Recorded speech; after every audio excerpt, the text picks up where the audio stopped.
What do you say, baseball fans? Rye Bread talking baseball, episode 59. We're talking AL East, NL West, and 3 big bets today. We're rolling. So let's start with the Rays. 3-0 over the Rangers. Rangers fans like to get dirty for baseballs. This time out in left field. What a treat. Manny Marco. Oh, I love it. And why do people run on Zunino? It's just not in your best interest. In a close game, getting thrown out on the base pass really hurts. Zunino really helped the Rays defensively last night. Rich Hill continued his just dominance. Pitcher of the month for May. Rich Hill rolls on into June. More of the same. But when the strike zone is that big, Rich Hill's going to be effective. So I like to see it, but man, some of those calls, the one to Gallo everybody's looking at is really bad, but he wasn't the most consistent I've seen. But Rays get a W. They need another one tonight, and frankly, I think we're leaning Texas here, and we're not going to bet it. Dane Dunning, Dane, you know we love him. And Waka, every time he goes in, it's like the casino sound, or the whatever you want to call it. Lots of home runs, let's just say. He's a fly ball pitcher. Waka has not kept the ball in the yard. Texas is a bad place to pitch if you're not keeping the ball in the yard.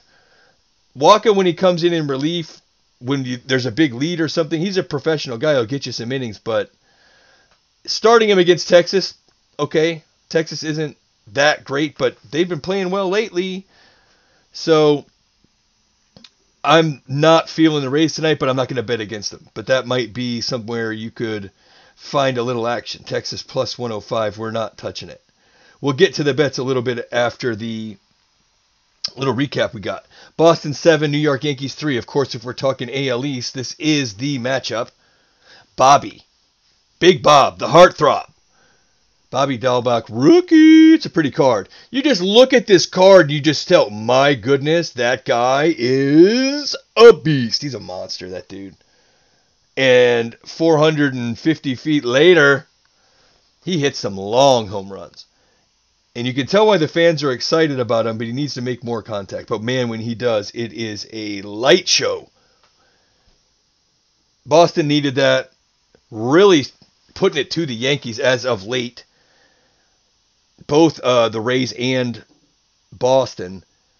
Yankees find themselves 5.5 game back, looking up at the Blue Jays as well. So Red Sox and Rays kind of pulling away in the East as we speak. Toronto beats Houston, and that's what has them ahead of the Yankees, frankly, right now. Houston, as we know, is a tough team. They are missing bats. No question about it. The offense is not as dangerous as it could be and will be, but their pitching is so good, and it's coming into form. 4-3, 2.9 ERA. Okay, that sounds amazing. It's Luis Garcia. You know my boy. Who is Luis Garcia? He hangs zeros, man, and I think that tonight it's going to be too much for Steven Matz and the Blue Jays. Matt started out on fire, but he has come back to earth as of late. He's rocking a 6-2 record, but the ERA is creeping further and further above 4, and I'm not as scared of Steven Matz with the weather, maybe, or whatever's going on, making a difference there. Because Houston, even depleted, bombed out and depleted, still has a fighting chance here against Matz. And I know how well Toronto hits in Buffalo, but Luis Garcia is that good. Check him out. He's underrated, to say the least. So we like the number, and we're going to take him at, we got it minus 110, I think. Or no, we got it plus. It was plus when we took it. 102. Houston, the underdog. But I think that line has moved. So we're taking that one. We're taking James Kaprielian and the A's over Marquez and the Rockies. A's got to win last night. But I think the number is moved here because Marquez has been great as of late against Texas, the Mets, and Arizona. He started out rough. So that stretch doesn't really scare me that much. Kaprielian, if you've watched this guy, he had a rough go last time out against the Mariners, but his ERA is still 2.95 after getting blown up. So that 2-0 record doesn't lie either. They don't lose when he pitches. It's a minus 108 for both squads, and the A's are so much better than Colorado on the lineup side of it that it just seems like all these things that are moving the number, they don't bother me. Kaprielian, have you seen the guy? I mean, I'm telling you, he's tough. I don't think it's going to bother him. And Marquez has been getting that nameplate inflation regardless of production, even early when he was struggling. But a lot of pitchers get right facing Texas, the Mets, and Arizona. Rich Hill combines to shut him out last night. We're not saying anything you don't already know about Texas. They've already been no-hit a couple times. So we like the A's anyway, but in a coin flip game at Colorado, I don't care if it's Marquez. I like Cap. I'm taking it 108. And then the last game is the big underdog game. Young Gilbert, the rookie. He looked like he had it put together and then got bit by the rough inning his last time out. Los Angeles Angels bullpen has an ERA of 4.5. That ranks number 25. It's not good. And Sandoval has pitched well. He's got an 0-1 record with a 3.8 ERA. But the Angels have lost 3 of the last 4 games he started. And the reason for that is he goes 4 or 5 innings and the bullpen comes in and gives it away. And I don't see that changing anytime soon. So we're going Gilbert, big underdog here with a plus 128. We usually don't go that deep, but I think Seattle is playing better than LA right now. But the Angels remain 7 games back in the AL West, in a tough AL West. Remember, the A's and the Astros, they've been winning some games here, and the Angels have still managed to keep it within 7 despite me counting them out. So Ohtani hits another one, rallies the troops, and I just love this refract Ohtani. I'm going to try and, when I have it, I'll show it. You know, why not? This refract Ohtani is just a gorgeous card. And he's been carrying the water. He's been doing enough. And they remain exactly where they were when Trout went out of the lineup, and I didn't see that coming. So even though they're not playing great, they've got to be happy that they're not buried by now. So, recap. We've got a pass on Texas plus 105, even though we were considering it. I'm taking plus 102 Luis Garcia in Houston over Toronto. Now, one thing I wanted to say about this Toronto, Vladdy hit another one last night. You got to check this out. Vladdy's base card is just kind of normal. But there's a card out there, this 2020 Next Generation, Decade Next card is pretty sweet. It's a Topps Chrome. Anything with Vlad on it is super hot right now. So hot right now. He's hotter than Hansel. But that's kind of cool, the numbers, the DNC 1.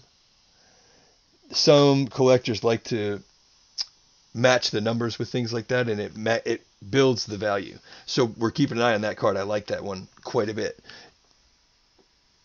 Oh, here's the Dane Dunning rookie. We passed on it.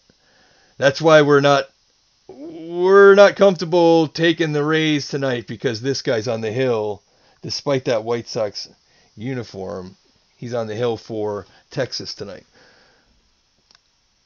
Don't forget about the Tigers. We have to mention the Tigers because we are in this region. We pulled a pack of that. That's a silver foil team card for the Tigers, and I love it. Don't worry, these are going back in their plastic sleeves, the big plastic sleeves later. And there is Tarik. Skubal had 11 strikeouts last night. This is another one of those prospecty guys for the Tigers that we talked about early in the year. That if they arrive early or on time, depending on how you're looking at it, depending on your perspective, they're going to be a tough out later in the season if you're all of a sudden facing Casey Mize, Skubal, and maybe even Manning eventually. Spencer Turnbull leaves with an injury, not great. And then if you had Boyd rounding that out, all of a sudden the Tigers aren't such an easy walkthrough, even though the offense is struggling. But Eric Haase keeps hitting home runs. And if you're a fantasy player, Eric Haase is listed as a catcher because that was his minor league designation. You know how that goes sometimes. Guys who can hit get stuck with that catcher designation so that they can move through the system quickly. That happens a lot. And this is another example of that. Haase in left field for the Tigers, but you can start him at catcher, at least on Yahoo. So that I'd even drop Mejia for him. Because if you get regular position players that are getting regular at-bats and hitting pretty well, that's usually better than your average catcher. So we're all over that. It's a good piece of fantasy advice. I suggest you try it. Anyway, Tigers 4-3. Skubal gets the W over Giolito. My God. That's twice the Tigers got Giolito. So I didn't break out the Giolito card. Don't want to jinx him. But that American League is pretty tight. Swerve and Irvin got that win for us last night too. We love old Swerve and Irvin. Switching over to the National League. Before Savale gets the win against Baltimore, Means leaves with an injury. We wanted to note that. That's not great. You have to. He was pitching so well. That's a rough break for Means and the Baltimore Orioles. But the Indians keep winning behind their pitching. So now let's move over to the National League. Braves 6, Dodgers 4. We like the Braves, but we picked the Phillies because we don't think the Braves are going to be able to hit like the Phillies. We think the Phillies are going to hit a little better. But we love Acuna. We picked up a couple of Acuna cards the other day, just the cheap ones, but I don't have anything good of Acuna. You know I'm looking. Important thing to note about the Dodgers is they need these wins because San Francisco keeps winning. I mean, everybody who starts, Kevin Gossman's getting wins for the Giants. It doesn't matter what they do. That pitching staff that they've pieced together out there continues to produce. And the Giants remain on top of the National League. That's the check at what? 6-6.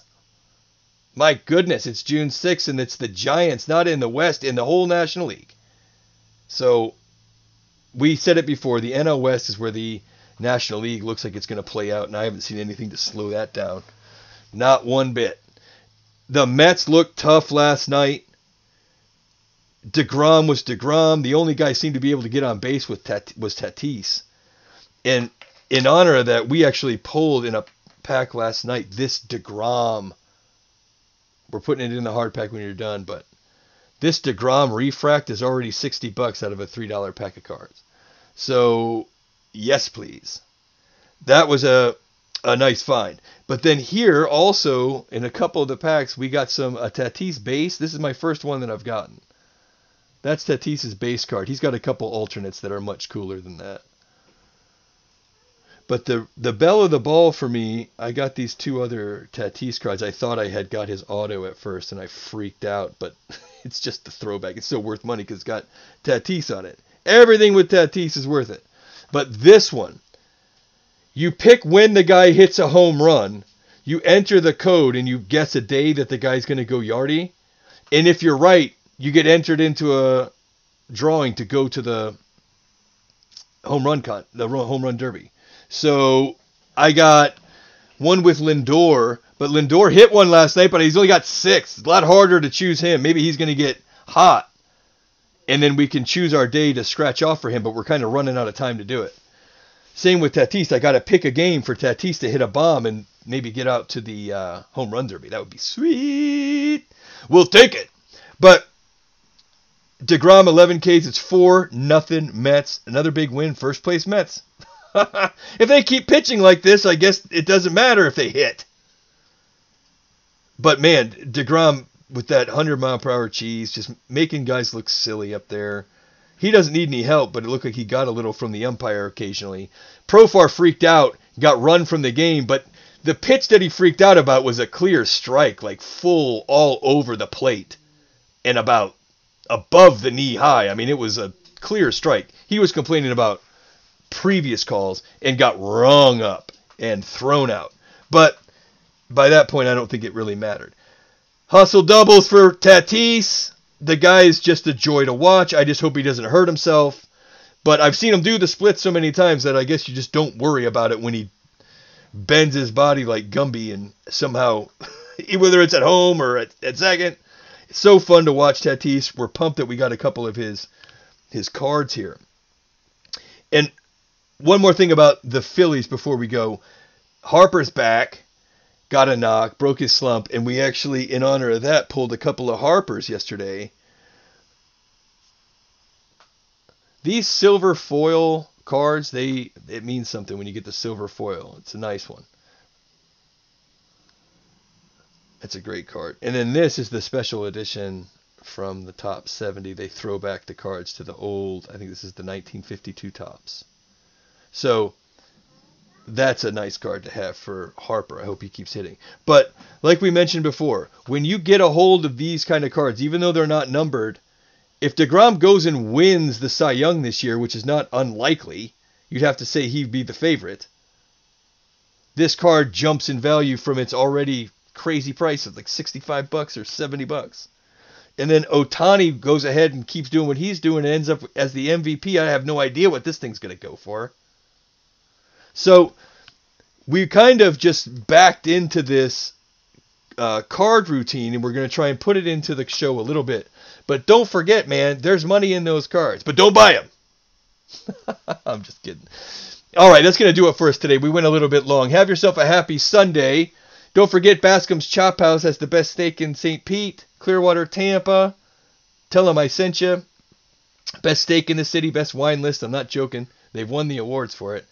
Fishtails of Homosassa. Go in, get some nice food and drink and good times. That place is going to be hopping. Now that all the restrictions are kind of gone, it's safer. It's a big joint. It's going to be party time in there. And then, of course, get out there to Pirate Castle or Siargao Beach Island Resort in the Philippines. You've got Bravo Beach Resort. But the Pirate Castle is a little bit off the cusp, if you know what I mean. And wow, what a place. Lots of places to visit out there in Siargao Island, Philippines. I'm not kidding. Go check it out. Maybe we'll see you out there on the waves. And no, it's not a beached whale. It's just me lubing up. All right, fellas. We'll see everybody tomorrow. We're going to do 162.